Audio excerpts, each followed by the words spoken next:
Yeah. You're good. It's 6:05. Like to call the meeting to order and we will start with roll call. Matt Berry. Here. Lisa Guthrie, that's me, I'm here. Charmin Burnham. Here. Michael Stringham. Here. Michael Rutkowski. Here. Pauline Nefsey. Here. Jason Polviari. Here. Ferrari. Diane Barnes. Here. Patrick Allison. That's here. Jonathan Mallahan. Here. Chuck Kinzer. Here. Yorkson has been excused and Carolyn is excused. Hawkins Stephen. If you're online, speak up or raise your hand, please. I can promote you to panelists. Hearing none, all right, absent, Jeff Frank, Here. so we have a quorum.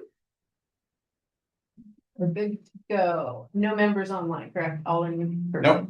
All right, 5 attendees online, all non-committee members. great. So the next item on the agenda is approval of the minutes. And Michael had emailed those around, did anybody have any corrections or changes, anyone want to? Move to accept. I'll second. Moved by Chuck, approved by, or seconded by Matt. All in favor? Aye. Any opposed? So approved. Next would be the executive committee report. Do you Yeah, I can have give that, it. Matt? Yeah, so we met on Monday, January 5th. At the new library, mostly just to talk about the format for this meeting. We thought the best plan of action was to just go around the table with all the steering committee members, kind of talk about how we felt about the feasibility study and discussion of next steps. Besides that, should I talk about the public records request? Sure, that's a fine place for that, yeah. Sure. So in November of last year, we submitted a public records request to try to get a look at the communication between Whatcom County and CAI, the group that did the feasibility study. We were informed yesterday that there was a glitch in the record keeping system and they're unable to provide records. So following up. Convenient. Well, they will, but Hey, 90 days. hey, guys, I guess I should have given the other little blurb first, but. Yeah. Anyways, we're gonna keep following up. Supposedly they're kind of finding them and we might have them sometime in the next 90 days, but we'll keep you up to date on that. And is there anything else?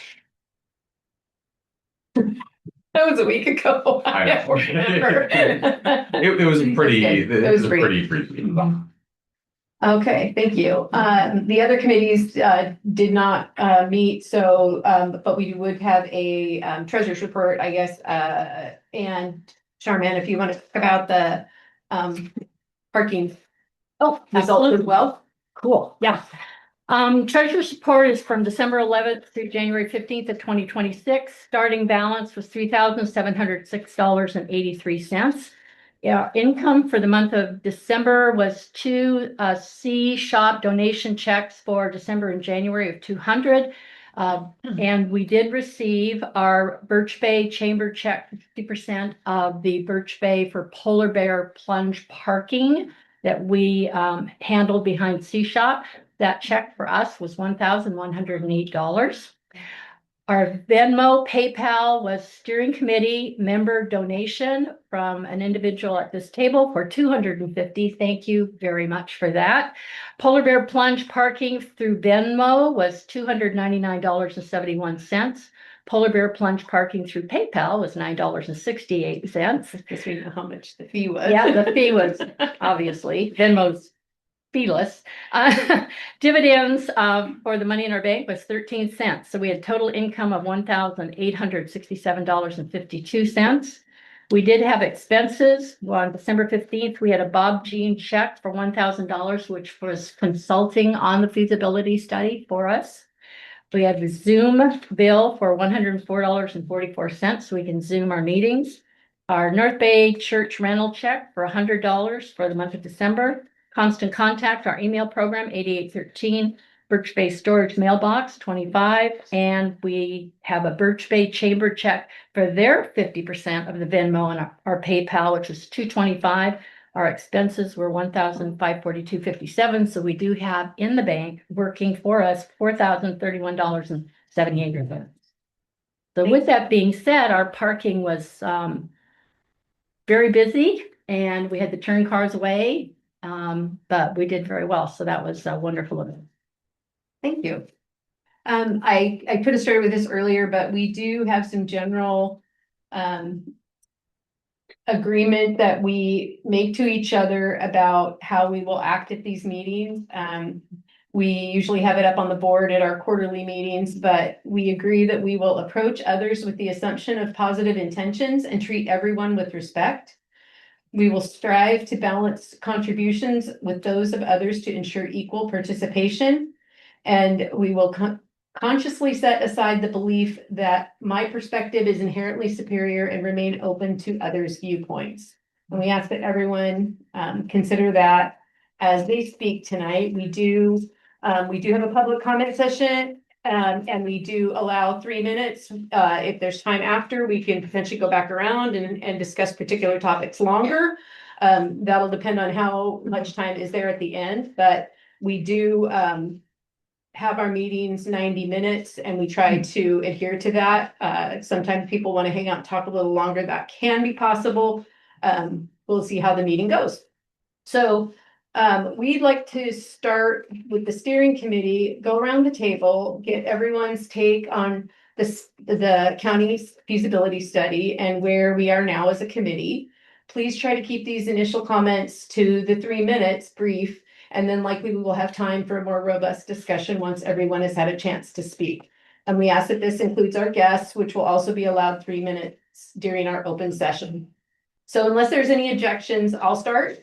I'm not here to attack or discredit the county funded study. That being said, I found several discrepancies and conflicting information to what we've researched on our own, what we've been provided by Whatcom County officials in the past, by our local service providers, and even discrepancies within the report itself.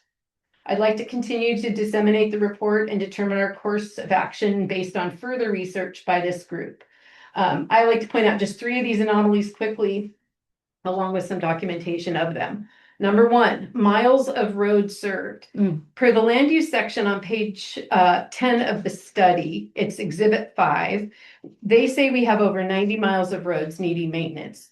And yet we have documentation from the county via Roland Middleton Public Works, who states we have 36.8 miles of roads. So is it 90? Is it 36.8? The costs associated with those roads, that's a huge variation. The study's claiming almost triple what the county has told us, so which is correct. To the number of STRs or short-term rentals, such as Airbnbs, the study shows 141, and yet we have documentation from multiple sources that show that number between 166 to over 300. And those are data companies ROI and AirDNA. And we believe there are likely more operating under the radar currently, which could be captured. In the same category, the study shows income from RV parks at $291,294 on page 28, but in Appendix A, that number is $377,985 per the Department of Revenue. So that single line item isn't a huge number, but if those kind of discrepancies are throughout this report, it causes me to question some validity. Numbers of staffers and employees needed in a startup city. One example, the study calls for 3 full-time planners plus a building permits desk at a cost of almost $200,000 a year just for the building permits desk staff. Experts at the county and other cities have told us that they believe this is excessive for a startup city. And I believe that all the staffing needs and levels called out in the study require more research on our part. So I believe we should take the time to work through the study, continue to analyze all information provided before jumping into any final decisions. I just feel there's too many irregularities and inconsistencies in the county study not to research further. That's me. Michael? The thing we gotta watch out for is set up the things that which we give to the people of this community carefully, so that we give them the accurate information as we could possibly do. This is gonna take some time. I think at the earliest we can probably make a decision on what the future holds is next year. because we've got to do some studies, because there's a lot, like was brought out already, there's a lot of discrepancies amongst their report. In one place, they say one thing, in another place, they say something entirely different. There's got to be one way or the other. We didn't ask for a police department of 8 or 9 people. We asked for 3 or 4. So where'd they come up with this 8 or 9? I remember when the county sheriff was over here, he says, for the same amount of money you're paying right now, you could have 8 or 9 people. Not with all the stuff you're gonna have to do. It's for policemen, you gotta have a car, you gotta have the weapons, you gotta have all this other information. So that makes it, the study didn't really show. They made too many assumptions and too quickly, and their own data was all over the place. So we have to be careful what we're gonna say. Let's take a time and do it right, get accurate information out to the people of this area so that they can make a decision. Whatever that decision is, that's what it is.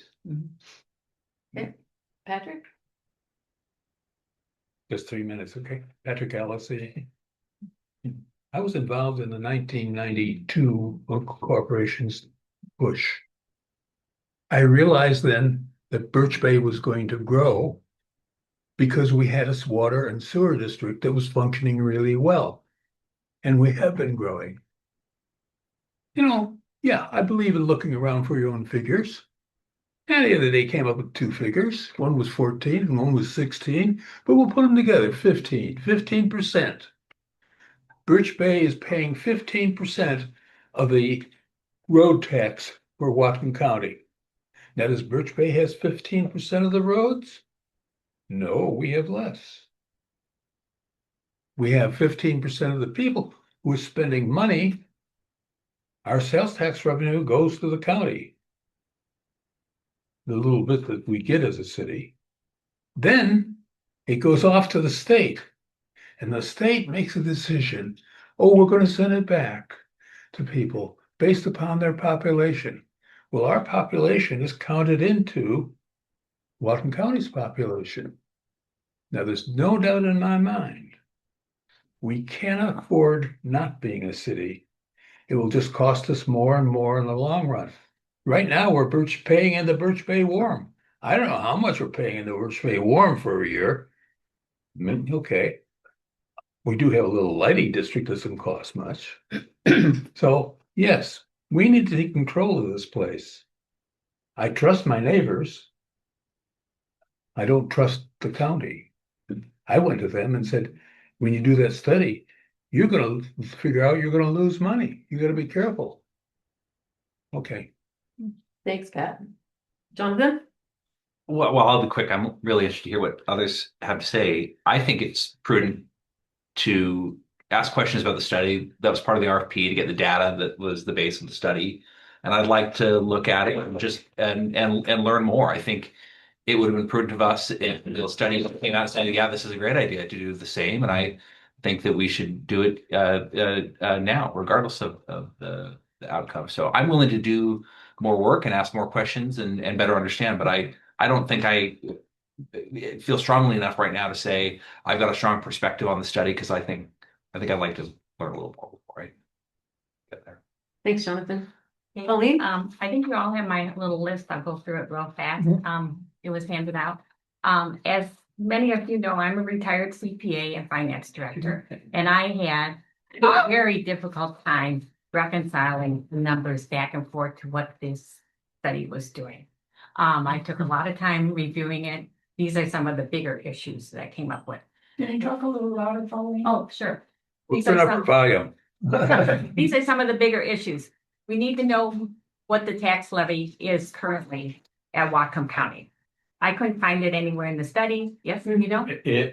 The tax levy from the study, I think it's 88 cents per thousand. Right. Includes the road fund and the county road diversion fund. So I think that figure is accurate. And that is what comes from the study. Yeah. So Okay. Yeah, I checked that with Bob Jean. You did? We wanted to check that. Yeah, I know. I couldn't find it anywhere in the study, so. Okay. The name, same cost framework, is very confusing. It is not same services. It is misleading, as some residents might think that these are the same services that we're currently provided. The expenditures appear to be increased in services in all categories. Many of the expenditures are on a per capita rate. Services that Birch Bay residents do not receive. All they did was take a per capita. You have 10% of the population, you get 10% of the expenses in Whatcom County. They didn't really do any other analysis. I give an example. This is the Park and Rec number, 308,000 staffing to service Bay Horizon, Bay Crest, Helveson Park, and Sunset Park. I'm not sure that the county spends this amount on these parks currently. It says in the report, it says they spent 41,000 servicing those now. Okay, But not 308. correct. And they don't have a recreational coordinator. And many other expenses, if you continue down, are the same. They gave us the high level of service. They just gave us a high level of costs, but not the service. I'm going to mention staffing. Other people have mentioned it. Staffing numbers and salaries appear to be high for small cities. So I'd like to see the numbers if we have them for other small cities. Departments are very well staffed. Sometimes in finance, a small operation will have a finance director or a part-time finance director and not an IT staff, but someone who can do the IT, not 3 positions at the beginning of this. I don't know that much about the new construction tax, but the estimates appear to take an increase on the number of jobs in the area. There's some basis on number of jobs. I'm not sure they took into account that people here are retired, people here work in Blaine, they work in Ferndale, and you might be able to, Jonathan, answer more of that jobs, the new construction, but I thought that was fairly low also. Again, I'm having a difficult time reconciling the public safety numbers. We went from the police, which was 2 point something, to this 3.388 with no reconciliation beyond that. And I do need clarification on the restricted funds. Maybe Jonathan knows the answer, but these are restricted funds for lodging tax and the REIT. How do cities interpret these restrictions? And does the county currently apply these taxes to Birch Bay projects? I don't think they applied 2 million to enhance Birch Bay each year. You know what they're for? I know, Well, yes, but I'm not sure. We're Yeah. not here to have that fuller discussion at the moment, but that's something that we want to discuss, right? Yes, thank you. Thanks, Pauline. Dan? Hey, hi everybody. Sorry, back to you back there. I'm Jan Barnes. I would say I'm disappointed, as many of us are, in the communication results of that study. We know that using Blaine as a comp, the work that we've done as a committee, that Blaine was probably not the best example to use. But it was used and it set up some scenarios. We also know that the public safety issue, the policing level and the other staffing levels that we talked about were probably not realistic for us. I think we all agree that there would be some different scenarios that could likely make fiscal sense to us. And I think it's very good for us to question the study. I hope the county is open to us having this conversation and asking that. We only know. Unfortunately, and I think perception will be a big part of this. Any work that we as a committee may do to develop alternate scenarios or put more information and facts out. I joined this committee to work on facts and to make sure we were down the middle of the road before we got to anything, and be careful. But I don't want us to be seen as manipulating the study. That would kill it all. I also feel that there's a conversation to be had at some point. Are we willing to pay a little bit more and gain control, manage the services that we want? But right now, frankly, is not the time to talk about any price increases or any sales tax increases for our community, for our property owners. It's tough times right now and no new taxes. I think it would be an uphill battle, but I agree that it would be good to question what we know against the study and see if we can get some answers from that and share that with everybody, what we learned. Stan, Jason?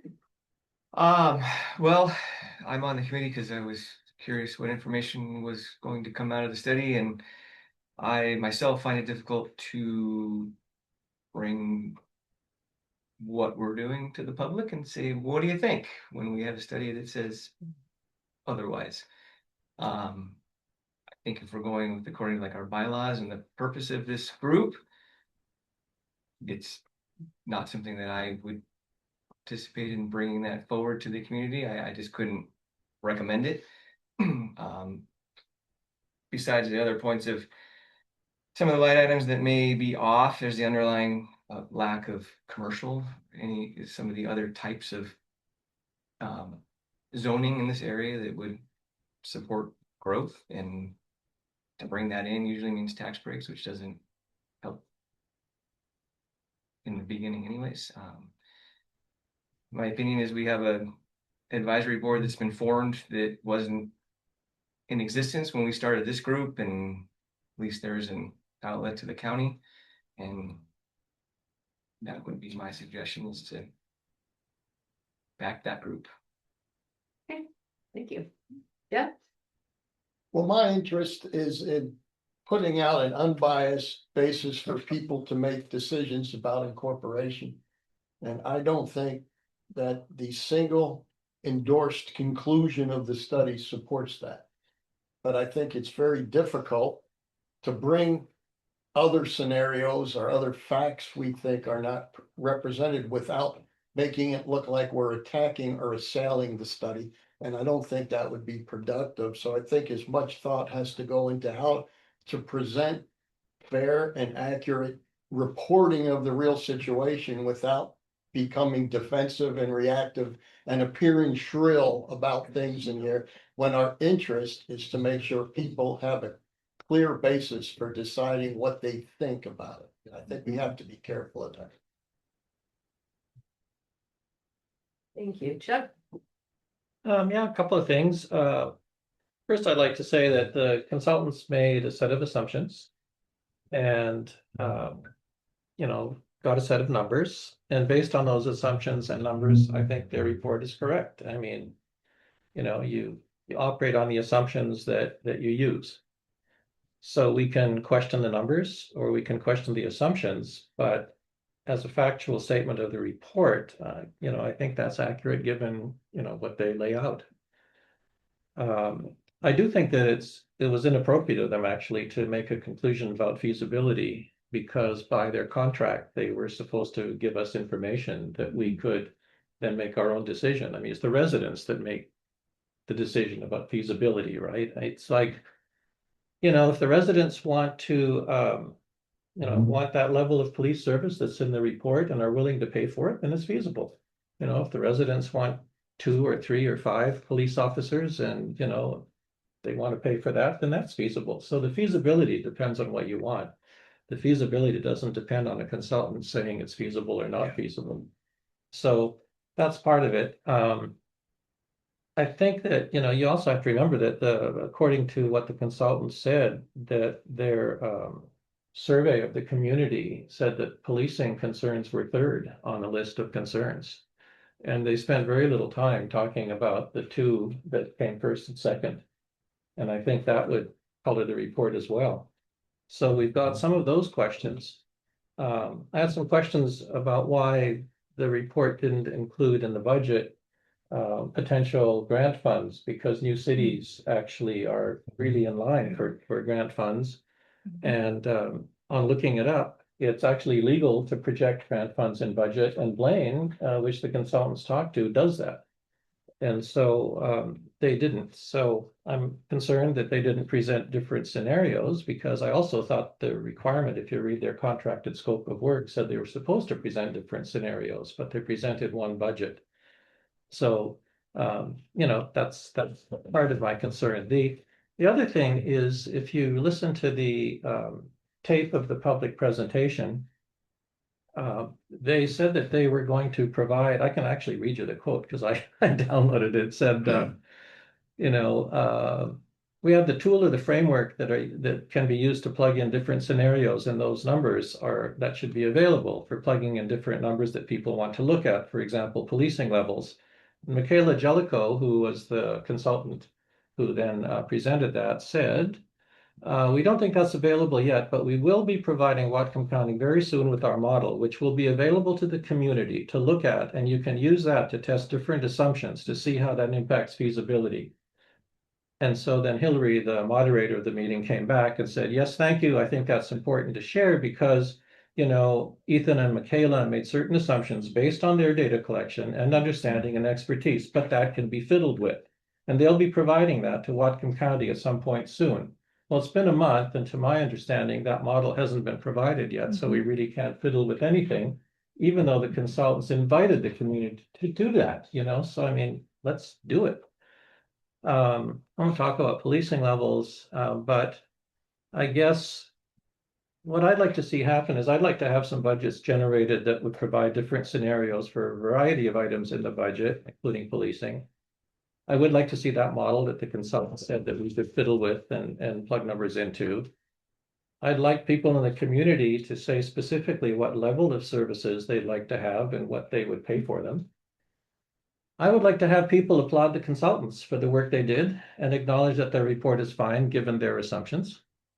And I'd like some support and a publicized acknowledgement from the consultants and from Whatcom County and the executive that the report is one scenario with one set of assumptions, that there could be others, and that the residents of Birch Bay and not the consultants determine feasibility. Thank you, Jeff. Chairman. Okay, wow. Sorry. No. Okay, I'm just sucking it all in here. I think this group, we've been doing this now as a group, as a steering committee for the community of Birch Bay for well over 2 years. We meet more than once a month. For many of us, we have 3 meetings. And the whole purpose was to see, is it feasible for us to be our own city? So as a group, we started gathering numbers. And it was so interesting to me when we were talking about the numbers we're gathering, a lot of people would say, well, you guys aren't getting the numbers right. You have to wait for the report. Your numbers aren't right. You have to wait for the report. So we kept going along because we needed to know if we were in the ballpark. And one of the things I found very interesting is many of the numbers that we came up with as a citizens group were accurate, which was saying, yeah, we got bright people here at the table. We know how to get a hold of Whatcom County in every department and gather information. So again, the feasibility study is a tool. It is giving me now, hey, here's your revenue. Great. I know what my revenue is now. So I can now say, what are my expenses based on what do I feel we need as a group? Do we have enough money to pay the bills, right? So as a tool, I think it's fabulous. One of the things that concerned me is I was waiting to see more about the policing, and the idea was that they didn't want to bother to call 911 and say, how many phone calls do we get here at Birch Bay? How many sheriff or deputies are actually sent out here to Birch Bay? They decided that those numbers were too difficult for them to spend the time on getting. For me, that's the first thing I want to do. I'll get on the phone. We'll start collecting those numbers. I think it's important to know. Why do we need 8 people if we've got 36 miles to cover? And how many calls do we need? So again, it's a process, and I think we've got more work to do. But I'm hoping that the public will understand that the work that we're trying to do is for the community, not because somebody wants to be mayor, not because somebody wants to be on the board, not because somebody's interested in buying real estate, but just understand we all live here and we want what's best for the community. Thanks, Charlie. Michael? I was also disappointed with the report, particularly the result that it was only one scenario that was presented out. I was really taken by the comments that Bob Jean made, who pointed out that in October, there were actually 4 scenarios that have been presented, and 2 of them were quite affordable. One was borderline, and only one was unaffordable. That may have changed between October and the final, but it did strike me that why did we not have other scenarios? For example, when we were first talking about this, and we're hearing that nobody wants taxes to increase, the baseline scenario was, well, what if we just afforded the current level of service that we have? The 1 police officer for 40 hours a week, what would that cost? And could we afford that? And then looking at a second scenario of sort of the current taxation levels, but knowing that Birch Bay does pay a much higher proportion of taxes and other service fees and so forth to the county, what could we afford more? But again, keeping taxes where they are, and then look at the rich scenario, which the one that they published, I think, is the rich scenario. So I would definitely be interested in looking at their model, getting the process that they did, and running those various scenarios, even going back to the ones that they started with back in October, and running them out to see exactly what those would have produced instead. Okay, thanks, Michael. Matt? Hi, my name is Matt Berry. I started this group off almost 3 years ago, mainly because I think smaller government's better. I think the closer your government is to you, the better it is. Because I think Birch Bay can make better decisions for Birch Bay than people in Bellingham. And because at the time I was in real estate and I was seeing what was coming out of Birch Bay as far as real estate excise tax and lodging tax and property taxes, and going, this is a lot of money. And meanwhile, I can't get, emphasis traffic enforcement in front of my house. They tell me to go talk to Public Works, and then Public Works tells me we don't have money for traffic calming, talk to the sheriff. And so, I started talking around with some of the elders in my neighborhood, and they reminded me that 34 years ago, people were talking about Birch Bay becoming a city. And I feel like that's a thing that we should have the opportunity to vote on more than once in a generation. But it's a long process. We're already 3 years into it, so it's not as long as it was, but it's kind of one of these deals where, the best time to plant a tree is 20 years ago. The second best time is today. So a lot of people covered things that I had 3 pages here of stuff that I was going to say, but y'all covered it, so I'm going to have to wing it a little bit. What we didn't talk about was after the study was released. So we were told that there'd be, and per the contract, there'd be 2 drafts. We'd have a chance for input, and then they'd release this study. What ended up happening was CAI and Planning and Development Services went dark to all of our emails and then published the final. Then we met with our own consultant, Bob Jean, the gentleman who's been a part of 11 new incorporations in Washington State, has run a lot of the cities afterwards as city manager. We put together our own expenses that showed a surplus based on the revenue from the study and from our group's research. And then we put that together with Chuck, did a really good job, kind of very politely and respectfully calling out some of the things. You mentioned a lot of them, statements that were made as far as, what to expect, the range of scenarios versus one scenario. We sent that off to the county December 15th, and county councilors, county executive, planning development services. We didn't get any response except from the county executive, who said he would like to schedule a meeting with us to discuss our perspective before the final study was published. Then put us off, and then they published the final study. So we never had a chance to have that meeting. Long story short, I think we need to keep working on these numbers. The revenue, I think, is good. The sales tax is probably a little low, but no one can say for sure, because long story short, it's really difficult to calculate the sales tax within this area. We spent $600 last year to try to get that from the Department of Revenue. It was hard to find. So I'd be fine going with the revenues, but it's not up to CAI to decide the level of service and expenses. It's not up to the county. It's not even up to us in this room. It would be a future elected city council if Birch Bay were to vote to incorporate as a new city. So why not come up with some different scenarios? One could be one sheriff's deputy 24/7, which I think is still an improvement over what we currently have. Two, you could combine public works and staff into kind of a flying squad that could handle both of them. There's several other ways that you could change or manipulate the expenditures that would be a lot more positive than that. Like others said, there were 4 scenarios originally, 3 of which were pretty positive. The worst one was the one they decided to put on page 1. So I agree with being respectful, but deep down between you and I and the people online, I don't think the county wants to lose our tax money. That's how I personally feel. So I thought there'd be a little more assistance and encouragement, but I do think eventually it will be a little bit of a battle, to be honest with you. But I think we need to keep working on it, and hopefully the community can grant us some patience to do so.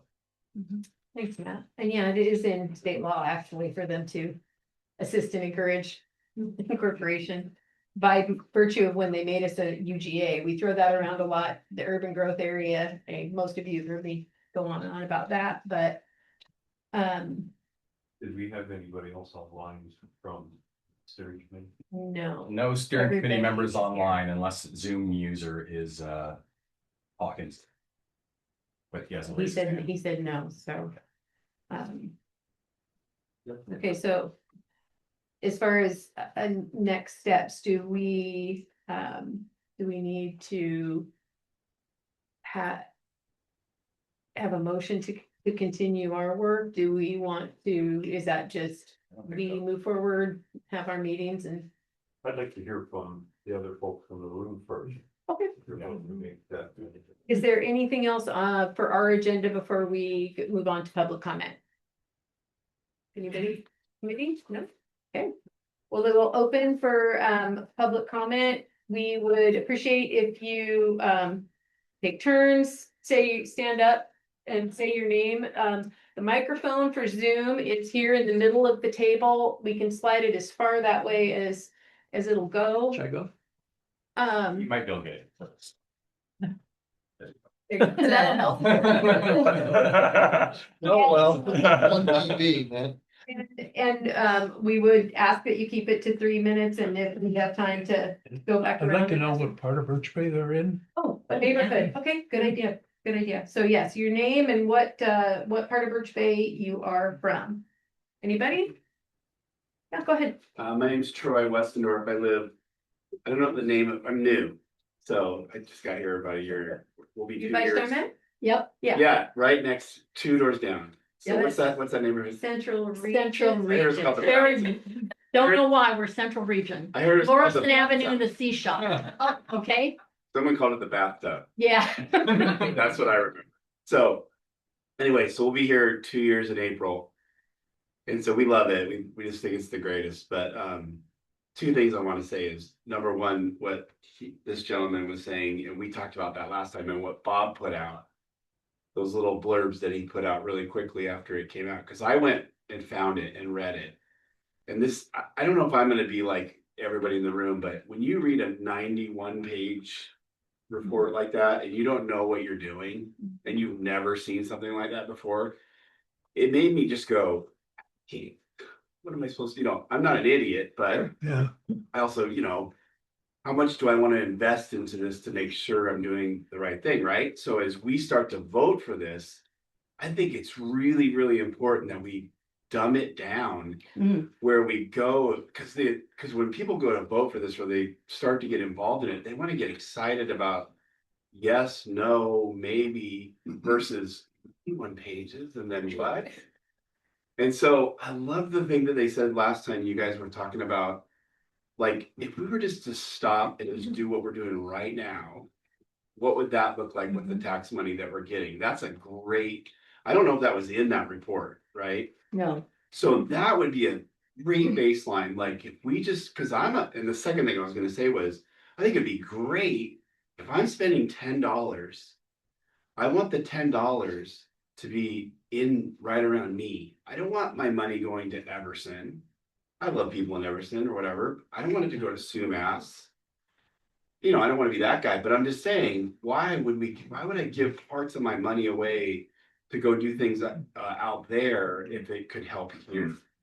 And I just think it would make it better, but I don't know. You know what I mean? So all that to say is when all the data comes in, I think it needs to be less options, more realistic situations.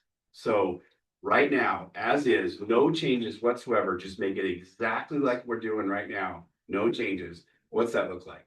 A. B, a little bit better. And actually, wow, that would be cool. Park and extra help with sewer and maybe a fire station or whatever. And then like the Taj Mahal-ish type feeling where maybe down the road when taxes can, you know, because no one wants to pay extra taxes, right?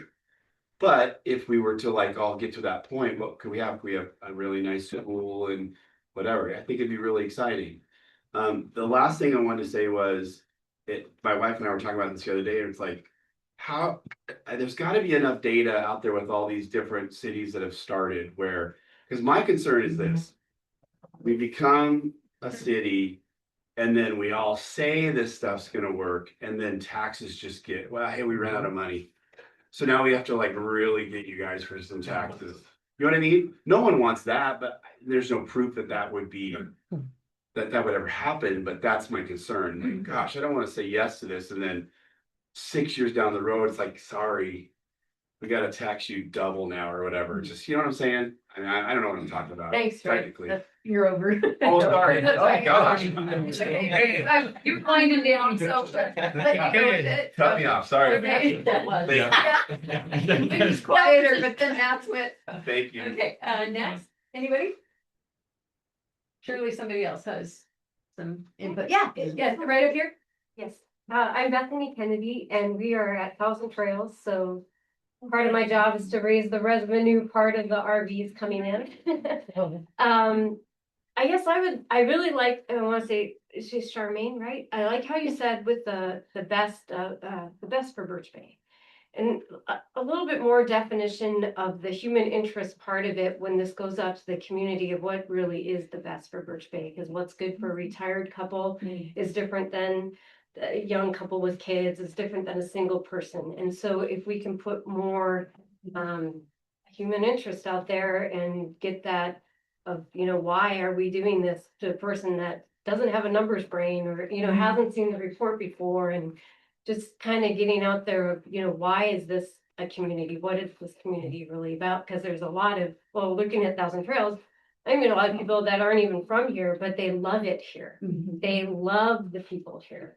And to be bringing them in and going, look at the water, go over here, go to this place, go over this place. That's part of my job. So I would love to help with that part of things. Nice, thank you. Thank you. Thank you.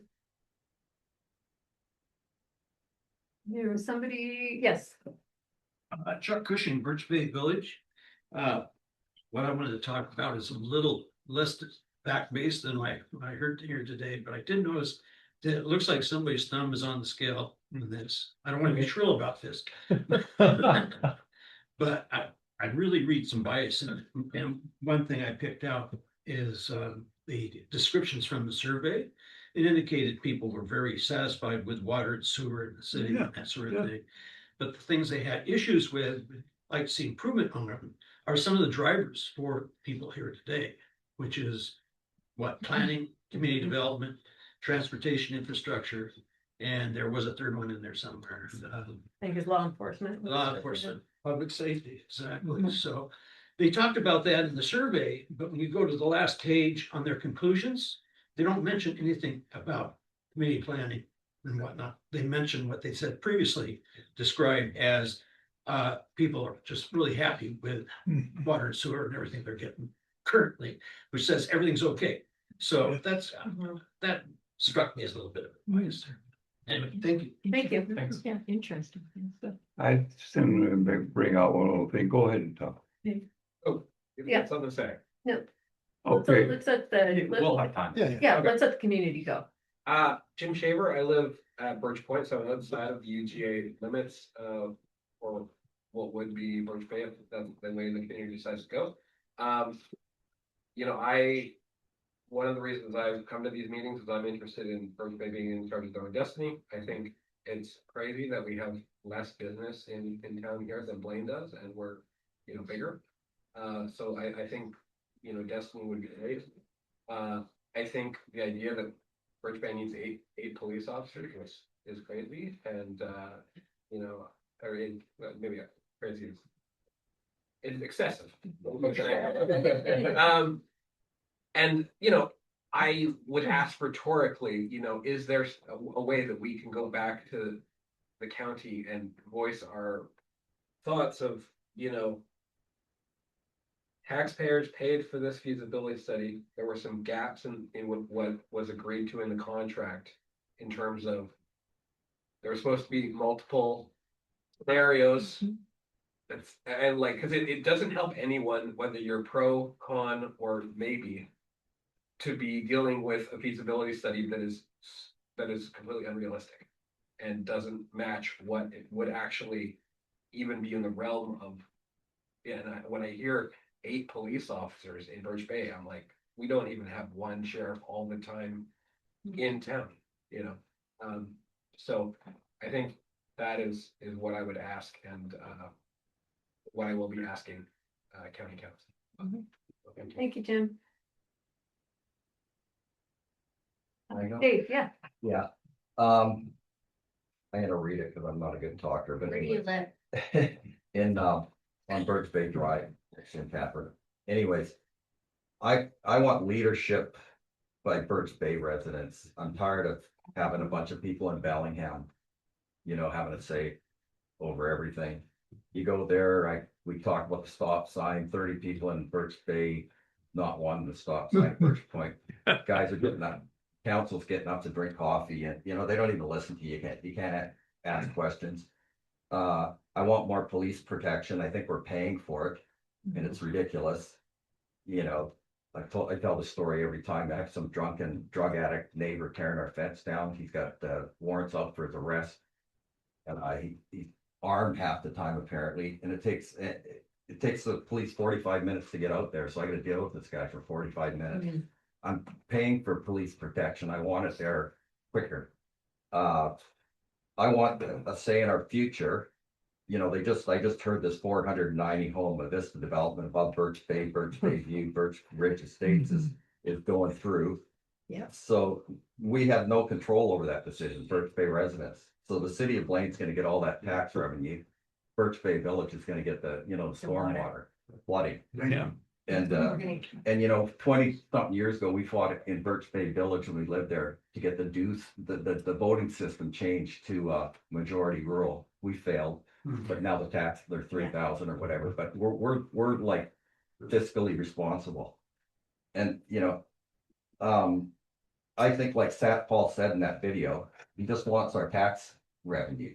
You know, they got a $15 million a year deficit.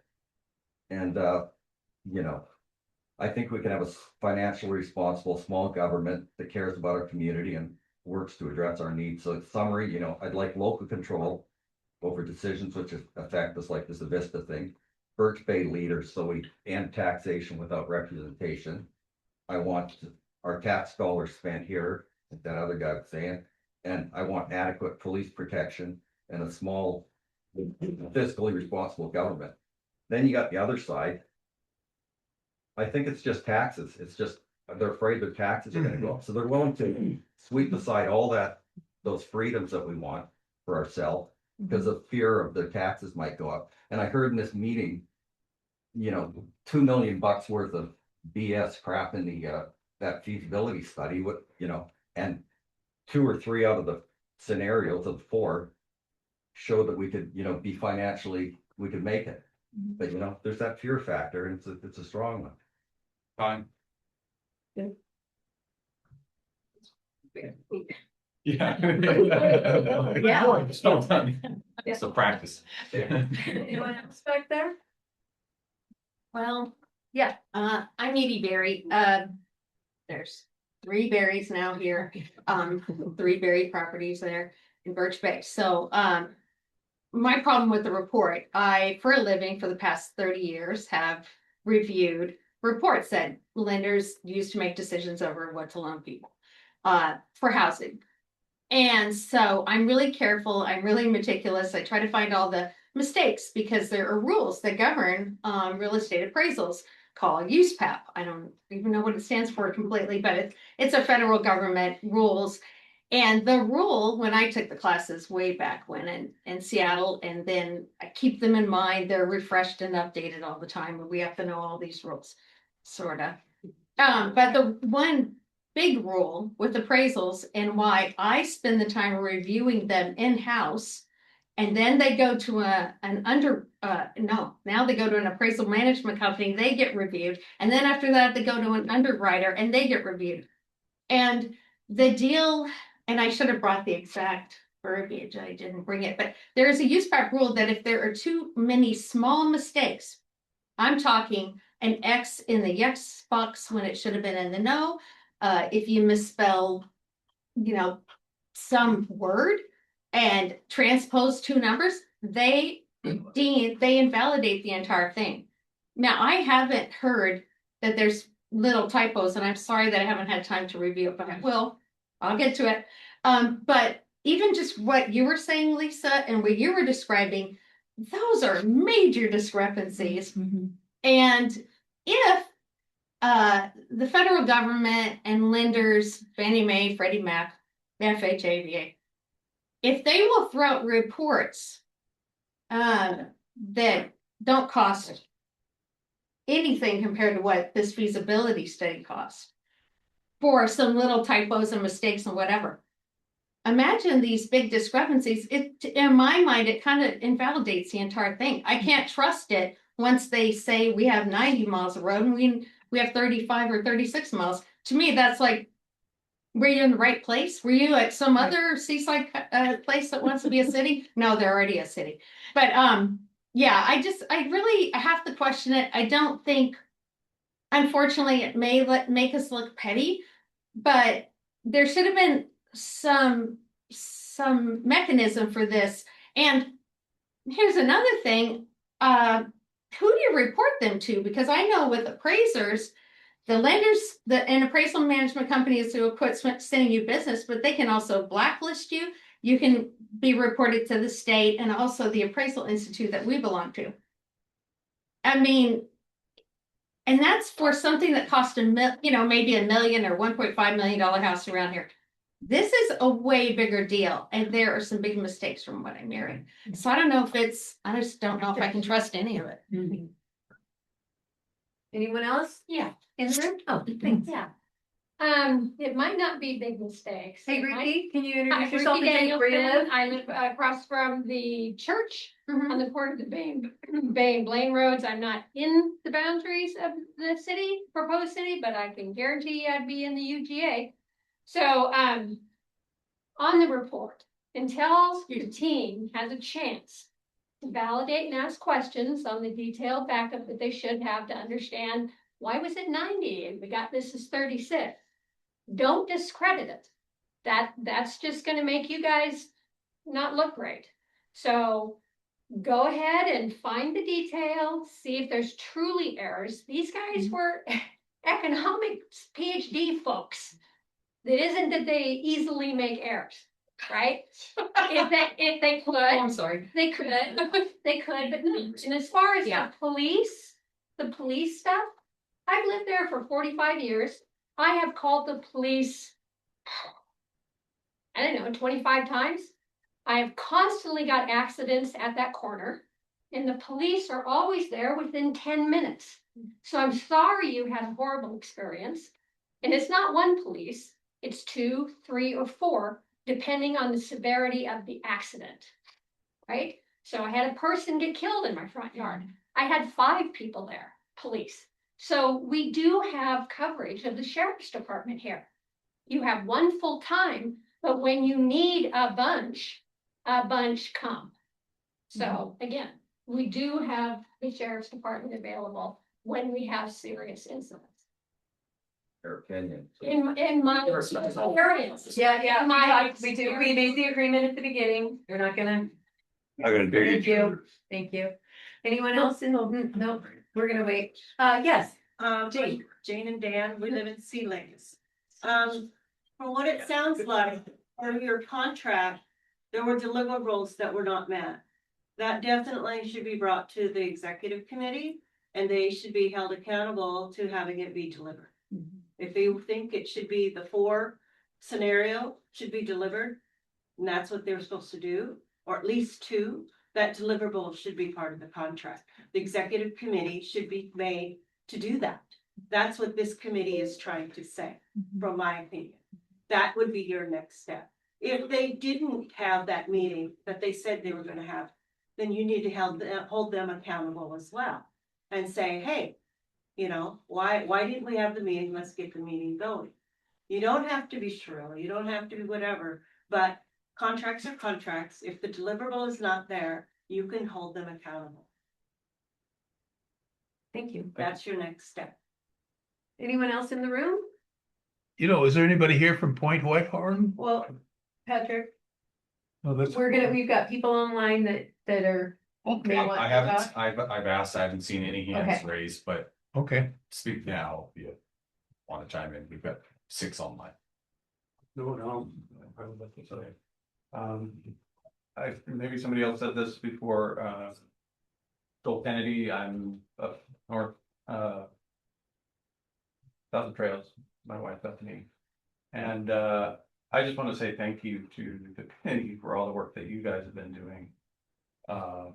Putting into this, and I know it can be pretty mind-numbing work.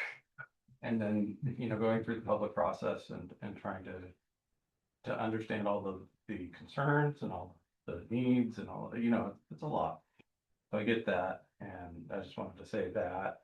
And as a father, homeschooling dad with young kids, I'm keenly interested in where this goes, because we've lived here a few years, but we still feel like newcomers compared to a lot of you.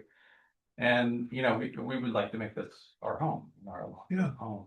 And I think this is from from the standpoint of somebody who's been displaced in a lot of communities, being able to have civil discourse and be able to talk this out and come to a conclusion that seems reasonable for everybody. Very good. Yeah, nice. Excellent. It's something. Thank you. Thank you. Last call. And nobody raised their hand, line. Yep, Can I summarize a little bit? Yeah. I was just taking notes because I figured the next, we did have someone raise their hand. Okay. Come back. Come Dora back. Lee. Dorley. Oh, Okay. good. Oh, we don't even have a fear. Hello, Dora Lee. You can unmute yourself. Yeah, if you'd I like. did. I did. I also want to thank the committee for their hard work for the last, was it 3 years you said, Matt? And I don't know how many of you in the audience have spent time on a committee in Birch Bay, but I have, and since probably the late 90s. And I went through the comp plan for 4 years with 11 different neighborhoods, all of us coming together and having different needs in our neighborhoods in Birch Bay. And that was a wonderful process. And the county touted that process in regards to how we stayed together for 4 years without, disbanding, because some of our meetings were really pretty raucous in disagreement and all. But I see after all of these years, that there's some things that are really difficult to work with the county on. And you have to beg, borrow, and steal if you want, for example, a road looked at in Birch Bay. It probably takes 5 or 6 years of constant going to the TIP meetings, going to the anybody in the engineering, and finally you might get a road. The connector road, for example, needs to be done so that Birch Bay Drive can be freer of traffic because it's just so conflicted in the summers and all. That road is still not done. Lincoln Road. No, it's the connector road that's connecting Birch Point Connector, Birch Point Connector. all of the roads that we talked about in 2000 to 2004. None of them have been done. Yeah. Now we did get the berm, and that's a wonderful, wonderful thing. It was $15 million, but after all these years with our taxes, they owed us this. And I know they got some federal funds and all, and that's been wonderful for our community. But it has taken a lot of work for just a very few people. And if these people, the leaders in Birch Bay, had walked off the job, then nothing would have been accomplished because you had to knock on the door of the county and say, hey, we are here. We had to keep reminding them that we are here. And so my sense of becoming a city is that we will constantly be able to serve ourselves with the money and all. And I appreciate the way the committee is going to work this through. It's a very difficult thing that's been thrown in our lap, but I know we'll do a good job with it. Thank you all. Thanks, Dorothy. Thanks, Dorothy. Good.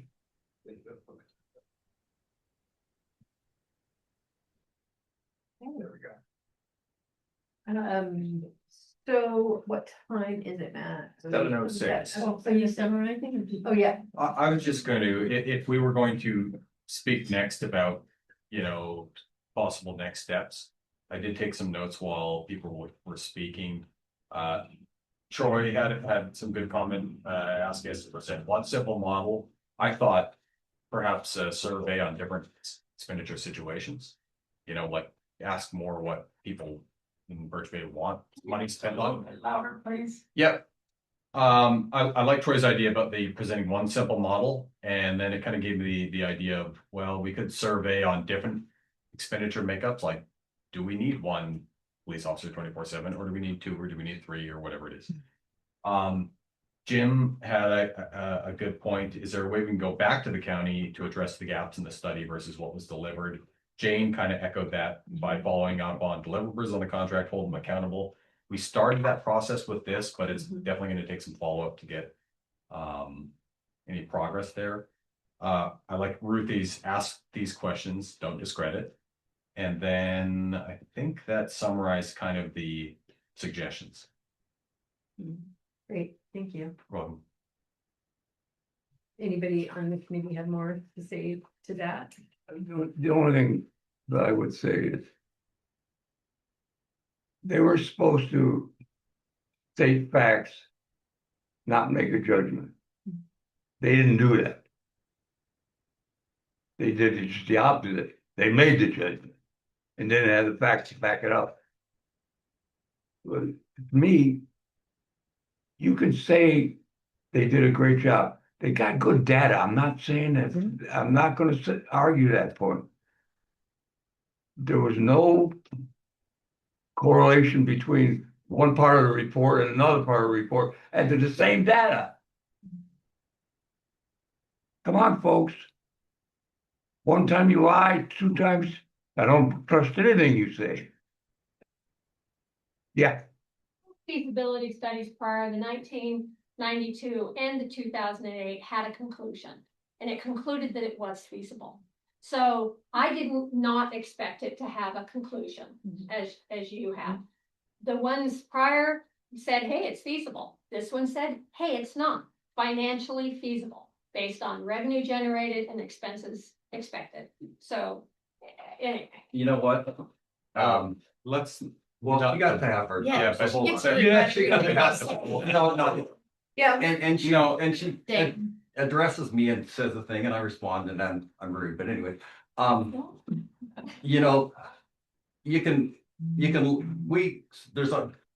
of us, we believe there's a lot of stuff in there that's not accurate. We heard some of it today. We heard about the two or 3 out of the 4 that said were feasible. So there's going to be a group that's going to hang their hat on the one sentence that says it's not feasible. There's a group that's going to look at this thing more closely. If they get back to us, we might even be able to change it if they, their input model, they say we can do. So there's two groups. You're gonna always think it's not feasible now, since the thing there. There's a group that most of us, I think here, think it's gonna be feasible. And then we're just gonna have to sell that to the public. So, at some point, we're gonna have to get it on the ballot and vote for it. Yeah. Thanks, Dave. Okay, anyone else? All right. I'd like to say a couple of things about the policing. And that is, some folks disagree with the notion that there's one deputy in Birch Bay. And the argument that I usually hear is that Birch Bay is served by more than one deputy. And I think I saw, maybe it was on Nextdoor, that the sheriff sent somebody an email, I think, that said that the sheriff actually said that Birch Bay is served by more than one deputy. And we had a person unfortunately pass away due to a drug overdose about a block from our place. And, there were about 5 that showed up, But service is different than assignment. And if you look at the different data and what's in different reports, I mean, Sheriff Tanksley, just in the last issue of the Northern Light, wrote this. This is a quote: Deputy Joel Douglas continues to serve as your Birch Bay neighborhood deputy. There's one deputy that's assigned to Birch Bay. And that's really relevant because if you have more than one assigned, it's really important to have patrol officers. I'm not saying that different people don't come, but patrol officers are visible, and if they're visible, it lowers crime, just the fact that they're there. And it also gives you lower response times if somebody is actually there. They also serve as first responders in a way. They get there faster, and then they call for ambulances, and they call for EMTs, they call for fire. So it's important to have visible patrol presence. And so when you ask the question, is Birch Bay served by only one deputy? No, we're served by like the 92 or whatever that are in the sheriff's department. But the assignment is one.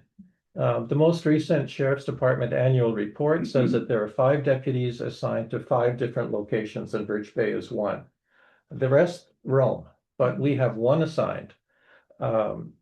The April issue of Cascadia Daily News had an interview with Joel Douglas, who is our deputy here, and he said he was the only deputy assigned to Birch Bay. It's, 4 days a week, 10 hours a day, 40 hours. So if we ask the question, how many patrol officers are formally assigned and visible in Birch Bay, there's one. If we ask the question, how many people serve, there are 90. But think about this, by law, and you can look it up, I did, by law, the Sheriff's Department is supposed to protect and serve all of the citizens of Whatcom County, including Incorporated. So I went and I looked at the, sorry, I went and I looked at the daily call-out report for the Sheriff's Department on December 28th, just a little while ago. They came to Blaine 9 times on December 28th. Even though Blaine has its own police department. They came to Bellingham. They go to Linden. They go to Ferndale. If we incorporate and we have 3, let's say, and there's an emergency, the Sheriff's Department by law is obligated to come anyway. And when the sheriff came to a meeting, I guess, that's 2 years ago? He said that too. The Sheriff's Department has deputies and they have detectives, they have a crime lab. If you went to the polar bear plunge, they have a boat. If there's an event and we have 3 deputies, first of all, we contract with them and we would have a reciprocal agreement, so they would have to come anyway. And secondly, even without a reciprocal agreement, by law, they have to come if there's an emergency. So whether we have 1 or 3, the fact that more than one shows up, even though we only have 1, that would continue. That's all. That's a good point, because people don't understand some of this, and that's one of the things we've tried as a group is to get that information out. Which leads me to, I believe there's we're almost 1,000 square miles in 996 square miles of unincorporated one. Yeah, 996 square miles in unincorporated Whatcom County. We're 5.6 or something in the UGA. So you're say 6% of the total. But we are, of the unincorporated areas, more than about 10% of the population, Just about 10%. about 10% Might of be a the, tad under. okay. Yeah. In the UGA, because the census designated place, when they talk about Birch Bay and you hear Birch Bay and it's the census numbers, that's a bigger number. That's 10,000 or something. It goes outside the UGA. That includes Ruthie, right? So, and Jim, yes. So, if you start thinking about some of the numbers in the feasibility study and other way, that's the way they calculated the police force, for example, was they said they have 92 officers over this 900 and some square miles. And Birch Bay has 10% of the population. So they took that calculation of 10% of those officers would be part of a Birch Bay police force. Now, is that really what we need? That's what, that's what the community needs to decide. And then you figure out what's that gonna cost. And it wouldn't have to be, there's many scenarios for just that one item, whether ultimately it's the city of Birch Bay's police force, whether it's contracted with Whatcom County, whether it's contracted with Blaine, whether it's contracted with Ferndale, someone else, maybe it's the refinery, whatever. Anyway, all those things. So if you look at their report, I'm sorry. No, go. If you look at their report on page 30, I'm just looking at my notes, for the 9 officers that they're talking about, and it's $281,000 per officer, but that's all in, that's uniform, equipment, training, vehicles, benefits, everything. So that's for 9 officers. So if we want 3, that would be 6 fewer. And if you take the 281,000 per officer and multiply by 6, we would lower the budget by $1,685,000. There you go. That's a lot. It's not, it's not apples and oranges. We have to get the numbers. And just one other thing in terms of next steps, I would really like to have us, whoever the contact person, Matt, maybe, I don't know. Let's get that model that they talked about, because if we come up with numbers, then we can use their model to put in our numbers. Right. So we need to get that model. They said we would have it. And just to echo that a little bit, just fundamentally, and I heard no one say, don't keep asking questions and look at this. I heard a lot of people with some great wisdom say, hey, keep your minds open, don't discredit before you understand. That's really prudent.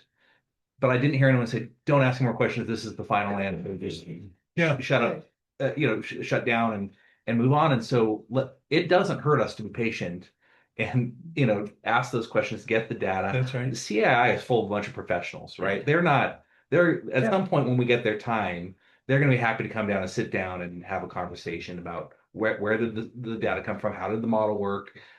I think it's really prudent. And I don't know that we need to, pick apart the study today. I think what we have to do is make a decision. It's like, how do we move forward? So I suppose for the purpose of moving the conversation forward, I would, make a motion or suggest that we adopt an approach forward to ask questions, task the research committee with some follow-ups. I think Chuck's, letter provides a good framework for what some of the first questions we might ask, but I would just suggest that's our next step, and it might take some time. I'm glad. No, hey, Just a quick one. No. No, Please, Dave. Like, Yes, James James. Public. Nope. I was just to tack on to that, Bob Jean, so the gentleman, the Incorporation expert, his suggestion for next steps for the group was host a roundtable discussion and go through these different things and bring the community in, invite the folks from the county and go through, some of this stuff and go, well, does this make sense? Do we need this kind of place, that kind of thing? I did have one person in the past week stop by my house and tell us that we should just hold and never talk about incorporation again because of the study, but I disagree with that. I was hoping they would speak up during public comment, but didn't. I really think that we need to step back, take some time, get our act together, what we want to do and how we want to go about doing it, and make a decision and live with it. Because it's important that we give the people of Birch Bay something that they, to the best of our knowledge, this is the facts. Give them the information they need don't discount them. They're not stupid. They're very intelligent people in this area. So Michael, to that end, however, there are, those different scenarios are going to be based on a variety of levels of service. So the question is, you know, do we go forward with multiple scenarios of different levels of service and then invite the community's comment on that? Or do we survey again on levels of service without providing more additional information beyond this in order to find out what it is that the community would be satisfied with? What we didn't get in this was the same cost framework for what we have. Right. And to me, that's a baseline starting point. That to me is the most important. We have to have, what have we got now and the numbers? And what does it cost? And then what does it cost? And then you've got something to go to the community to and say, are you happy with this or do you want something different? So that to me is the most important. Get the accurate information and then go forward. Pat. Just that there's certain values people have. One thing that's very important to me is to be able to control the nature of our growth. Mhm. That's worth more to me than a whole bunch of other things. So perhaps for somebody else, it's police protection. So maybe we need to put numbers on what things we value. And of course, things are always shifting. As of the first of the year, because people always said, oh, we don't have enough businesses at Birch Bay to collect sales tax. As of the first of the year, people have storage areas, and we have 4 outfits at storage areas in Birch Bay. They are now collecting sales tax. Mhm. And that So sales thanks. tax goes to County. county. Yeah. And we have a new coffee shop cafe opened this month in Birch Bay Yeah. as well. Yeah. Cola. And you know, when you see a house go up like on the Blaine Road and new subdivisions, each one of them is gonna pay sales tax about $40,000. Right now, I found out, like when you order online, Mhm. guess what? Guess, you know, anybody out there think where most of the money goes? If from you right here, it's the Blaine, Blaine. goes to Blaine. Zip code. Zip code, We don't know. zip code, my friend. That's one of the pieces of data that we have tried to obtain is how they make that determination. But we know that some of it does because that has been recent, you know, that, yes, Michael. I'd like to make a motion that we go forward with research. Predominantly to develop at least 3 different scenarios going from the baseline of what we have today. Mhm. And then perhaps what we could even afford, and then I don't want to call it Taj Mahal, but the better service one. I think we should definitely continue the dialogue with the county and get the model so that we can Yeah. use that as the basis of it, and continue a dialogue with the county to make sure that they don't think that we're trying to run around the back door, but we're going to use the data and some of the process that they're using.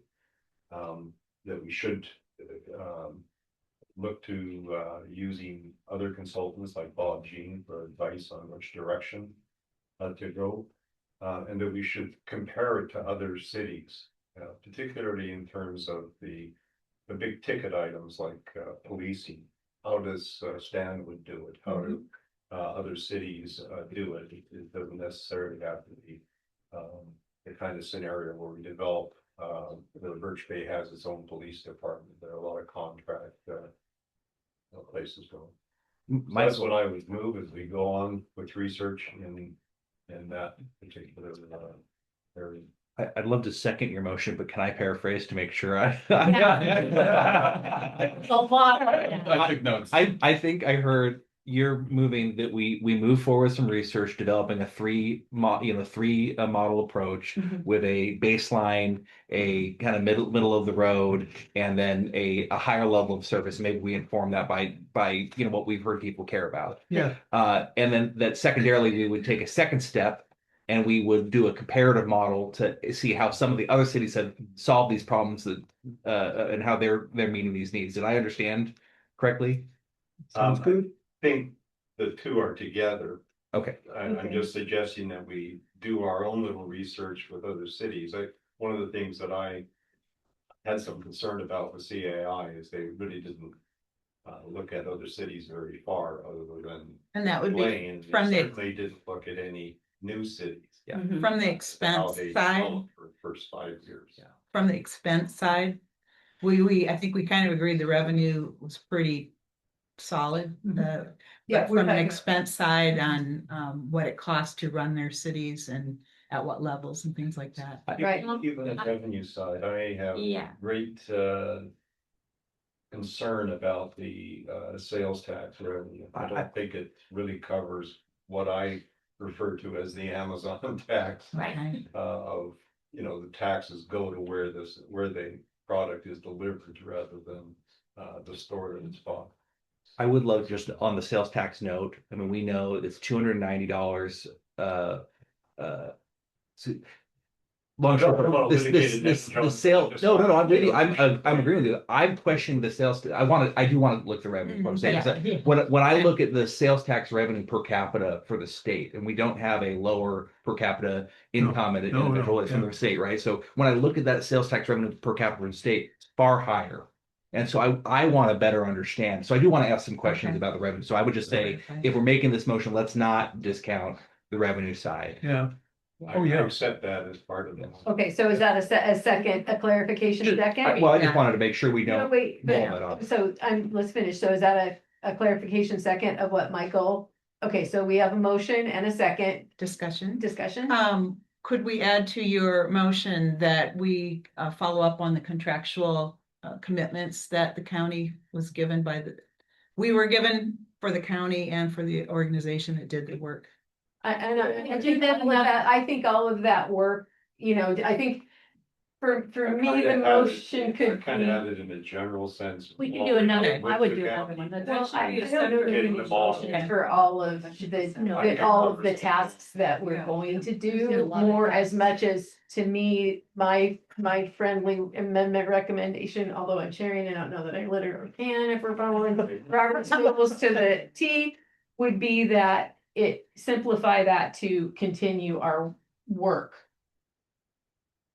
And the committees that work can define that. I took further. down continue research, look at revenues and expenses, dialogue with county, hold CAI accountable to contract, and then I added, since we have all our gripes out, do it respectfully and thankfully. Like also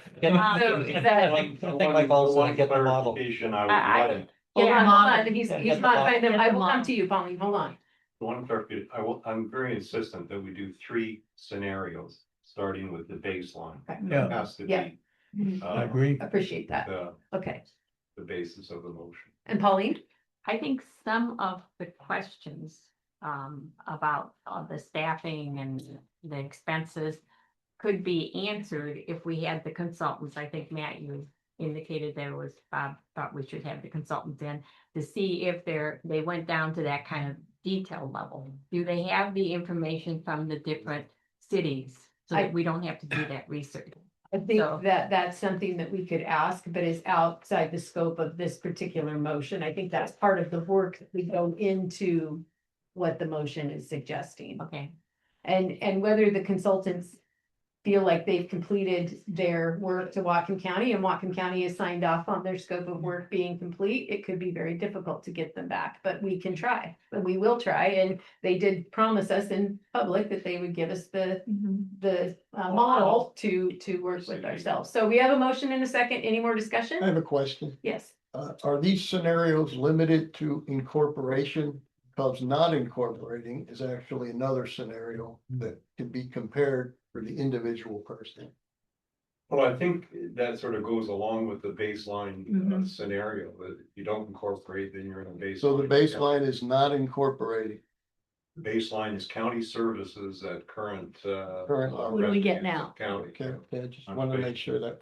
And the other I'd point out is that public promise to give the models. I don't understand that as part of the contract. That was what the consultant said, and the county person grudgingly agreed to because Chuck asked the questions.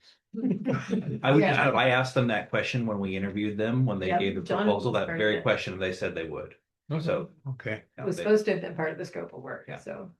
Okay, motion and second, any additional, okay, I'm gonna call the vote, all in favor? Aye. All opposed? Motion carries. And it's 7:30. I know. Good job. And when is our next meeting?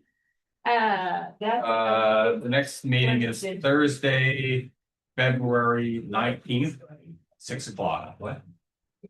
All motion to adjourn. Second. All in favor, aye. Aye. Thank you for coming.